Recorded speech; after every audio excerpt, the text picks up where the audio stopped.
So your first task is to come up with your idea. You may get one while you're down here in Delray. You may get one when you go back home and are reading the newspaper, listening to a song, something, or you may already have one in your head that you've thought about and would like to write. As a writer, both copywriter and writer of other types of work, your first job is to observe the world. And yes, your first job as a copywriter is to sell, but to do that you need to observe the world and especially the people in it and what they want and need. And you're going to have to do that with any fictional characters you write about as well. American author and literary critic Henry James said that a writer is someone on whom nothing is lost. Keep a notebook by the side of your bed for those ideas that come right before you fall asleep or right when you wake up. Talk into your smartphone when you're in the car. I get a lot of ideas when I'm driving and have finally found a program that lets me dictate them into my phone. Pay attention to what engages you.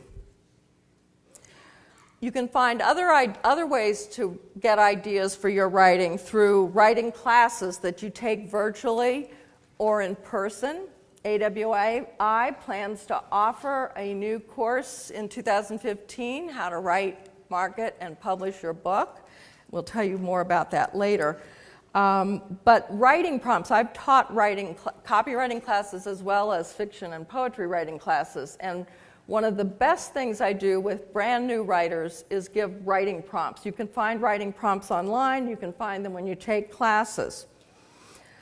Writing prompts are a great way to get your creative juices flowing, especially when somebody's first beginning. There's a class I teach back in New Jersey through the Writer Circle called Where Do I Begin? And a lot of people come in knowing that they want to say something, they want to create, but they don't know what or how.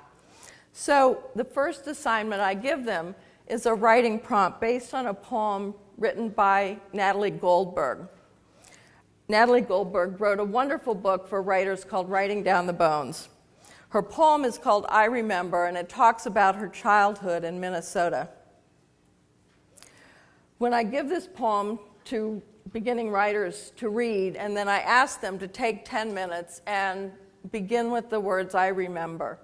And inevitably, I am astounded by the beauty and the richness of what comes out of them. And I think usually they are as well. I don't have time during this hour to give you a 10-minute writing prompt now, but I would encourage you when you have 10 minutes, when you can put pen to paper and do free writing. I did that any of you who were here last year, where you don't stop writing for 10 minutes, or you put fingers on keyboard and you don't stop writing and you don't censor yourself. I encourage you to do that, beginning with the prompt, I remember.